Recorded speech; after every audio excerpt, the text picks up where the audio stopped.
De quoi tu vas nous parler, Steven? Cette semaine, je viens avec une histoire bien particulière, ma chère Ellie. C'est une histoire qui m'a été inspirée en regardant un film. D'ailleurs, je mettrai naturellement dans la description le lien vers ce film. C'est l'histoire de deux sœurs, Lisa et Kate. Deux sœurs assez fusionnelles, hein, comme on rêve tous d'avoir quand on a une sœur ou un frère. Elles se connaissent fatalement depuis très longtemps, vu qu'elles sont nées de la même mère et du même père. Elles font beaucoup de choses ensemble. Donc c'est vraiment, quand je te dis une relation fusionnelle, c'est vraiment, voilà, elles ont tout vécu ensemble. Elles se respectent beaucoup, elles sont confidentes l'une envers l'autre. Et surtout, elles voyagent souvent ensemble. Lisa a vécu une petite rupture qui l'a quand même pas mal affectée. Kate, du coup sa sœur, a eu dans l'idée de faire un super voyage au Mexique pour l'aider un peu à traverser ce petit moment un peu compliqué. Elles partent 2 semaines, plein pot, au Mexique, visiter les plus beaux recoins qu'on puisse imaginer. Le Mexique étant un des plus beaux pays au monde. On va pas se mentir, Lisa a parfois un peu de mal dans certaines soirées parce que vraiment, c'était une relation auquel elle tenait beaucoup. Mais grâce à ce voyage, effectivement, ça lui permet de faire un peu le vide et de passer un peu à autre chose, en tout cas, le temps de certains bons moments qu'elle passe avec sa sœur. On arrive à une soirée, milieu de vacances. Des choses qu'on retrouve très souvent au Mexique, c'est des grosses fiestas de plage. Et tout simplement, ils font la fête à partir de 9h du matin jusqu'à 9h du matin le lendemain. Ça ne s'arrête absolument pas. Ça danse, ça danse, ça danse, ça boit, ça mange, enfin ça ne fait que consommer pendant 24 heures. Elles débarquent dans une soirée comme ça. Elles vivent leur meilleure, j'allais dire soirée, mais leur meilleure 24 heures. Elles rencontrent 2 beaux Mexicains. Kate s'aventure dans la bouche de l'un d'eux, mais surtout Lisa va aller beaucoup plus loin, car elle va le ramener à la maison. Et elles vont passer, ils vont passer une petite nuit torride. Je t'épargne les détails, mais je crois que tu as de quoi t'imaginer. Le lendemain, ils se réveillent et ils discutent. Ce sont des gens très intéressants. Figure-toi que c'est 2 amis qui ont lancé un petit business au Mexique, qui font de la plongée sous-marine pour touristes. Alors super, ils leur proposent de tenter l'expérience, surtout que ça coûte assez cher. Et eux leur disent, bah écoutez, voilà, on va vous faire payer. De toute façon, aujourd'hui, on a du boulot, on doit ranger le matériel, on doit faire des nettoyages. Bah venez passer la journée avec nous, on se prend les petites bouteilles, l'aventure, tout le monde signe quoi. Elles s'engagent, bon, pas forcément en super grande forme parce qu'elles ont quand même pas mal picolé. J'allais dire hier, mais c'était plutôt ce matin parce qu'il est 14h, enfin bref. Elles montent sur le bateau, bon, c'est un bateau, c'est pas un bateau qui a coûté plusieurs millions. C'est un vieux bateau, pas très rassurant, mais d'après leur discours, c'est un bateau qui fait le taf. Tu vois le genre de bateau, un peu de pêche comme ça, t'as une construction au milieu et t'as des grues qui partent sur tous les côtés, dont une grue qui, sur laquelle il y a une cage qui est accrochée. Ils partent donc à 4. On va pas trop loin, je te rassure, c'est pas un bateau qui est fait pour aller dans les grandes profondeurs, c'est un bateau qui est fait pour faire de la plongée, donc c'est un bateau qui sillonne les bords de mer. Et c'est une région dans laquelle il y a beaucoup de requins. Et justement, dans une de leurs offres, il y a le voyage avec cage pour voir les requins de très près. Kate, pas très rassurée, c'est pas uniquement la sale gueule de bois qu'elle a, hein, c'est le fait que bon, tout rouille un peu, ces 2 gars-là, bon, ils sont sympas, hein, ils font oublier à Lisa tout le malheur du monde, mais elle n'est pas très tentée. Mais Lisa, elle se dit, attends, l'expérience de fou, on rentre dans une cage, on descend dans la mer, il y a des requins qui débarquent. C'est, franchement, c'est hyper tentant. Tu l'as compris, elle se fait embarquer. Lisa et Kate prennent toute l'attirail. Elles vont dans la cage et elles vont voyager. Mais attention, c'est pas sans risque. Il y a des règles qu'on respecte. La première, c'est au cas où, il faut toujours savoir que les requins n'attaquent jamais vers le bas. C'est un exemple, hein, il y a une longue liste de règles. Les requins n'attaquent jamais vers le bas. Une des techniques pour éviter d'avoir des problèmes avec des requins, c'est d'être tout simplement sur le sol. On s'allonge sur le sable et ils ne t'attaqueront jamais sur le côté. En général, tu penses bien qu'il y a des exceptions. Il y a plusieurs listes de règles auxquelles il faut faire hyper attention, notamment, je crois que tu le sais, quand on monte après une plongée, il faut toujours monter par palier. Ça évite d'avoir des graves accidents. On monte X mètres, on fait une pause de 5 minutes, on monte X mètres, etc. Voilà toute une série de règles qu'il faut respecter.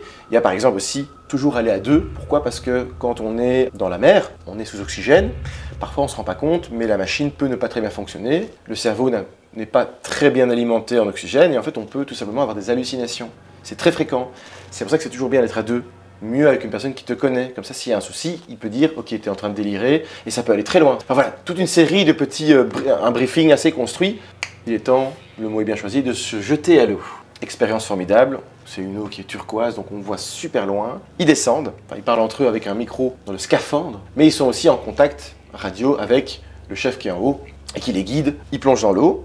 Ils balancent des poissons morts avec plein de sang pour attirer un peu les requins. Ouais, faut aimer, hein, faut aimer, c'est une expérience. Il leur explique un peu, voilà, ces petits vieux poissons, on va vous faire descendre 5 mètres, Le requin ne montre pas tout de suite le bout de son nez, donc il rejette encore un peu de poisson mort. Il dit bon, on va descendre un peu plus bas. Ils descendent, donc c'est une cage qui est accrochée avec une chaîne vraiment sur une grue, donc ça bouge pas mal parce que le bateau, victime des vagues, ça prend la mer, donc ça tire, enfin faut supporter ça quoi. 10 mètres, toujours rien, bon, on descend plus bas. Hein. Kate, ça l'excite pas, mais voilà, on y est, tant qu'on y est, autant y aller. On descend encore la cage tout doucement, quelques mètres, et là il se passe quelque chose.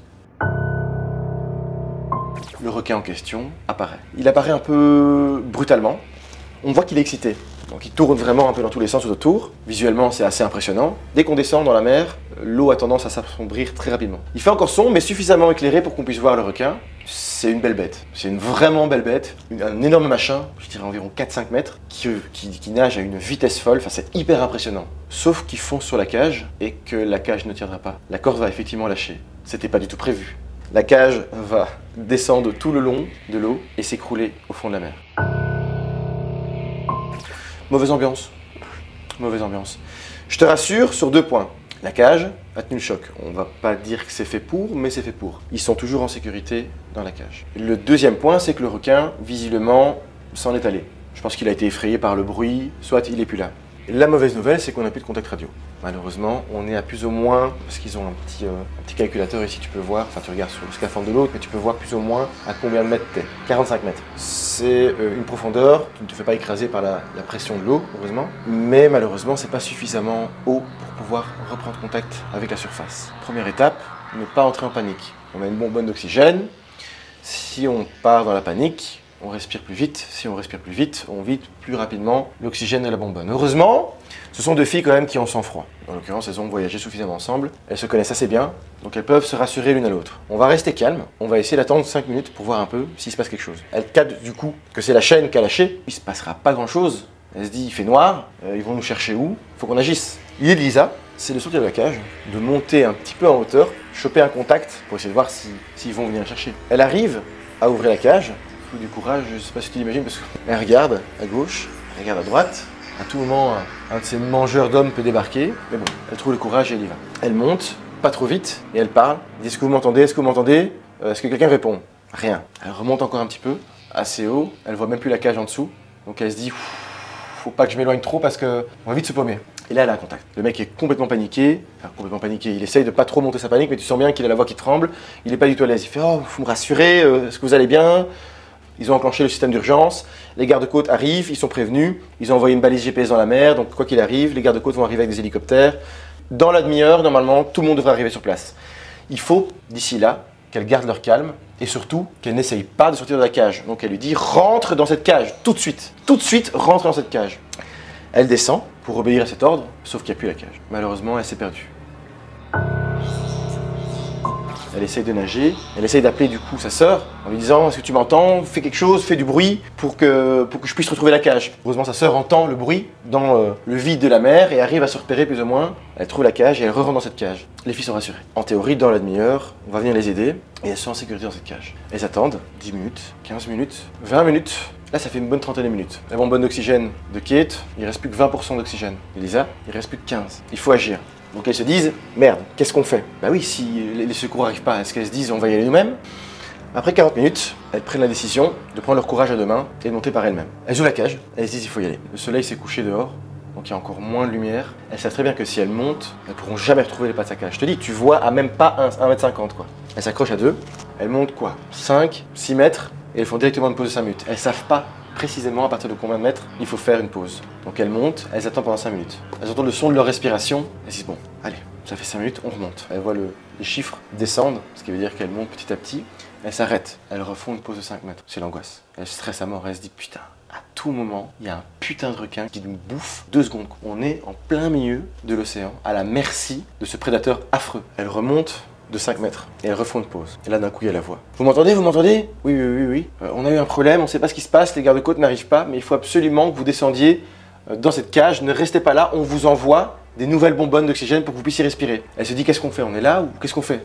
Elles obéissent. Je préfère redescendre et avoir 1 heure de bonbonnes d'oxygène plutôt que de monter ces 20 mètres, et ça va durer 1 heure. Elles redescendent, elles re-rentrent dans la cage, sauf que malheureusement, il y a un ennemi qui débarque et on n'a pas trop envie de le voir celui-là. Il chope Kate par la jambe, il la tire au loin. En 2 secondes, sa sœur a disparu. Elle se dit que c'est bon, elle vient de perdre sa sœur. Il y a juste une trace de coulée de sang derrière le sillage du requin. Elle voit 2 petits ballons qui tombent avec effectivement des bonbonnes.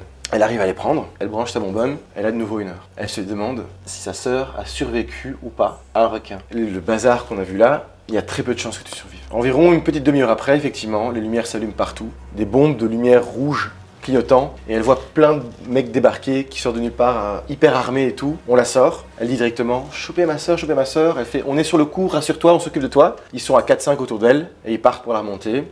Là, c'est beaucoup plus mécanique, ils savent exactement combien de temps. Elle remonte. Environ une quinzaine, vingtaine de minutes après, elle arrive à la surface, elle est sur le bateau. Premier réflexe, elle enlève son masque, elle se demande où est sa sœur. Elle se dit qu'il y a peut-être une chance qu'elle ait survécu, c'est le cas. Sa sœur, elle la voit sur le bateau. Première chose qu'elle fait, elle se jette sur elle. Elle la prend dans les bras, elle fait putain, qu'est-ce qu'on vient de vivre quoi. Qu'est-ce qu'on vient de vivre. Le plus important, c'est qu'elles soient tous les deux saines et sauves. Elles s'assiedent, elles se disent qu'elles étaient clairement à ça, de perdre la vie quoi. Elles auraient pu passer. Heureusement, c'est pas le cas. Elle raconte un peu ce qui s'est passé et elle lui dit c'est fou parce que quand je mets ma main comme ça, je vois comme si encore le sang sortait et flottait. Elle dit c'est bizarre, tu vois. Il dit bah non, moi je fais pas ça. Si, regarde. Qui trouve ça un peu bizarre, elle dit mais non, ta main n'est pas ouverte, enfin, tout va bien. C'est comme si mon sang n'était pas soumis à la pesanteur. Elle ressent de nouveau une sensation de froid et elle reprend un peu conscience. Elle récupère un peu son esprit dans cette cage au fond de la mer. Elle se demande si elle finira un jour par sortir de cette cage parce que les hallucinations comme elle peut en avoir, elle pourrait faire le tour pendant des heures et des heures à ce moment-là. Est-ce que sa sœur est là ? Elle la voit au loin, en petits morceaux, une petite jambe, un petit buste, et elle se rend compte qu'il lui reste plus que 2 minutes de sa deuxième bonbonne. Je pense qu'on ne viendra jamais la chercher.